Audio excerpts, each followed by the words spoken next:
निशानी मेरे भगवान शंकर ने तुमको दे दी प्राप्त करने की। चार शंकर भगवान से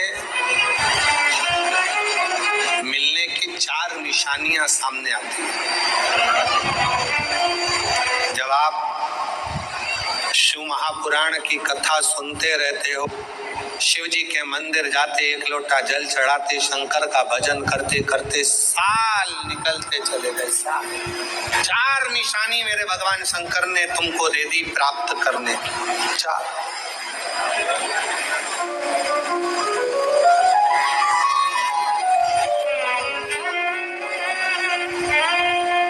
संकेत शिव मिलने के, शिव समागम के, शंकर को प्राप्त के।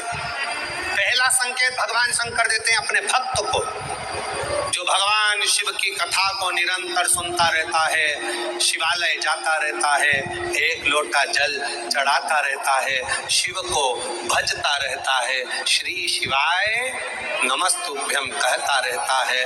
उसको पहला संकेत भगवान शंकर देते हैं अपने मिलन का, उसको स्वप्न में दर्शन देते हैं।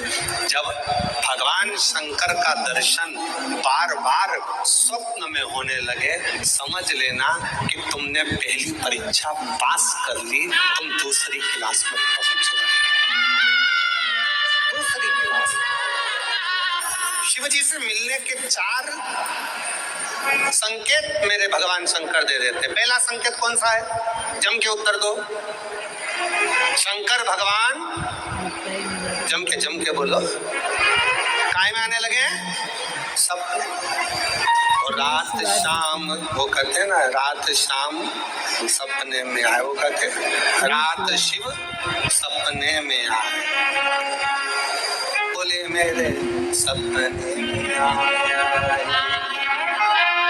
और गंगा बहा गए, गंगा बहा गए।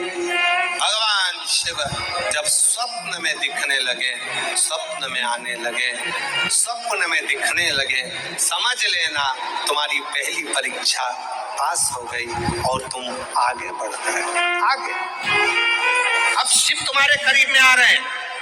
दूसरा संकेत भगवान शंकर देते हैं शिव महापुराण की कथा सुनने वालों को।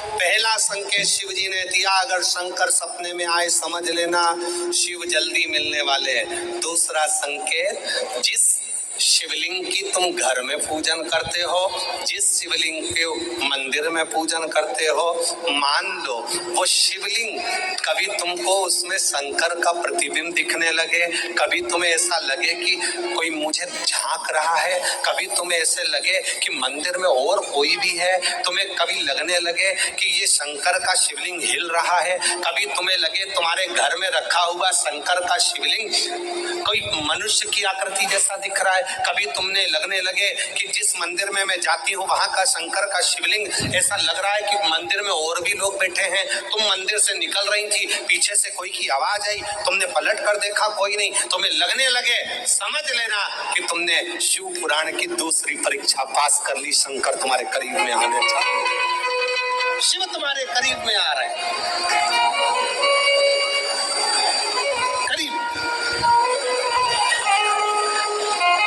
शिव महापुराण की तीसरी परीक्षा, शंकर संकेत देते हैं मिलन का संकेत। पहला संकेत स्वप्न, दूसरा संकेत अपने इष्ट मूर्ति का हलचल, और तीसरा संकेत जब आप कुछ सोचो और वैसा की वैसा ही तुम्हारे साथ 2 दिन या 5 दिन में हो जाए, समझ लेना कि तीसरा संकेत दे दिया, मतलब शंकर तुरंत मिलने वाला। तुमने सोचा, अपने बेटे से कहा, देख बेटा मत कर ऐसा, ऐसा करेगा तो उसके साथ ऐसा हो जाएगा। बेटी मुझे लग रहा है कि ये काम गलत है, बेटा तू ऐसा कर ले, ऐसा हो जाएगा। संकेत तुम्हें मिलने लगे और तुम्हारी विवेक, तुम्हारा एंटीना, तुम्हारी बुद्धि, तुम्हारा चित्त प्रबल हो जाए, समझ लेना कि शिव मिलने वाला। संकेत शिव। तीसरे नंबर का संकेत भगवान शंकर देते हैं, जब आप शंकर के मंदिर में जाकर बैठो या अपने पूजन के स्थल पर जाकर बैठो और शंकर जी से आप बात कर रहे हो और उसका जवाब शिव देना प्रारंभ कर दे, संकेत में देना चालू कर दे, समझ लो शिव मिलने वाला। चौथा संकेत, अब चतुर्थ नंबर का संकेत, और ये संकेत नहीं, ये शिव का मिलना है। जब ये 3 परीक्षा पास हो जाती है तो चौथे नंबर की परीक्षा पास करने की जरूरत नहीं पड़ती है। दुनिया के लोग कहते हैं कि भगवान आते हैं, 2-4 घंटे रुकते हैं, सब झूठ है। भगवान एक क्षण के लिए आता है और तुम्हारे सामने आकर तुम्हारे सामने से निकल कर चले जाता है और तुम्हें महसूस करा देता है कि मैं तेरे सामने आया था और निकल कर चले गया, तो मुझे पहचान नहीं पाया। आता है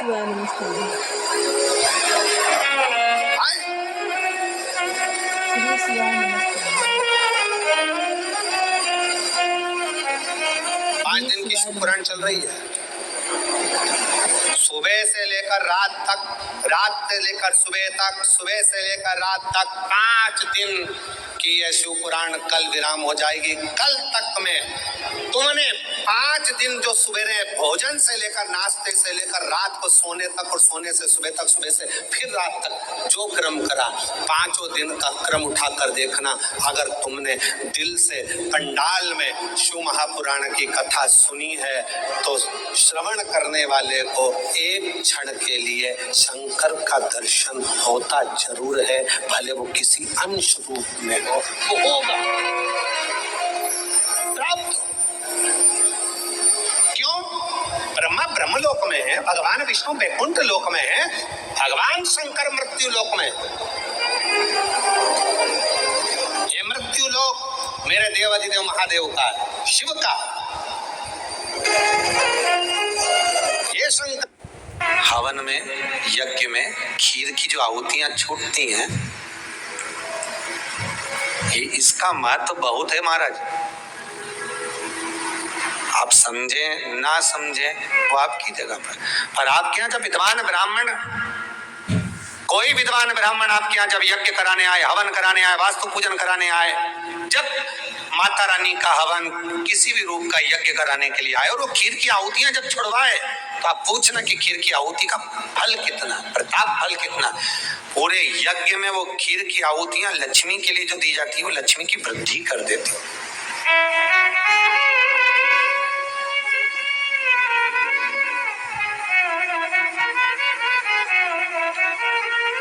उसका महत्व कितना बढ़ जाता है, उसका महत्व कितना प्रबल हो जाता है। खीर क्या होती है, बनाइए। पूर्णिमा के व्रत का महत्व चंद्र से, और जिसके यहाँ क्लेश हो, कोई व्यक्ति मीठा बोलकर आपसे स्नेहवश प्रेम बढ़ाकर, स्नेह बढ़ाकर, आपसे प्रेम वात्सल्यता करुणा स्नेह बढ़ाकर जब आपसे कुछ धन लेकर चले गया हो और अब आप उससे मांग रहे हो, आप उससे लेना चाहते हो और फोन कर रहे हो, मिलने जा रहे हो कि मेरा पैसा दे दे भैया, और वो प्रेम खत्म कर चुका है, स्नेह खत्म कर चुका है, धन नहीं दे रहा, वहां पर भी ये पूर्णिमा का व्रत काम करता।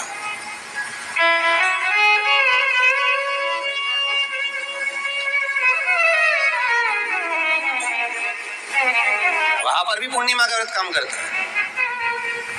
कहा व्रत करने वाला व्यक्ति जो पूर्णिमा का व्रत करता है, चावल का, अक्षत का, श्वेत वस्त्र में, सफेद कपड़े में अक्षत रखकर जो जिससे धन लेना है, प्रेम वश लेकर गया है, स्नेह वश लेकर गया है और नहीं दे रहा है, उसका स्मरण कर कर ब्राह्मण देव को दे देने पर भी महाराज चंद्र की दशा सुधर कर लक्ष्मी का भाव वापिस प्राप्त हो जाता है, पुनः वापिस।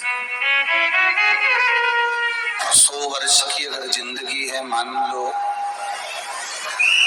100 में से आधा समय तो हमारा जीवन में सोने में निकल जाता है। 100 वर्ष की जिंदगी में से आधा समय हमारा सोने में चला गया। जब आधा समय हमारा सोने में निकल गया,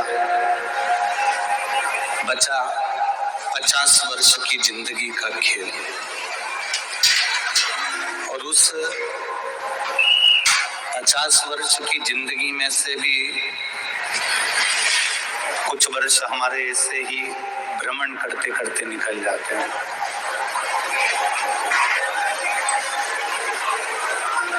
और थोड़ा सा जो समय बचता है, थोड़ा सा जो समय हमारे पास में रहता है, थोड़ा सा समय हमारे पास में जुड़ा। देखो मम्मी, भाई सुन ले, आई तू ही सुन ले। अब बार बार महाभारत की मत पूछना मेरे से। एक बार बोल दी मैंने 19 लिखी, 19 लिखी, 19 लिखी। अब बार बार मत पूछना। पिताजी आ गए दुकान से, खेत से, क्या बोले छोरा आज तो स्कूल नहीं गया था। तो फिर बस सर ने घूम मारा, तुम भग आया। क्यों भग के आया, ऐसा क्या कर दिया तूने? तो मार साहब खुद लिखे, बोर्ड पे लिख दी महाभारत, और मुझसे पूछ रहे महाभारत किसने लिखी। मैंने भी कहती तुमने लिखी। तो मार साहब ने घूम मारा, मैं अब नहीं जाऊंगा।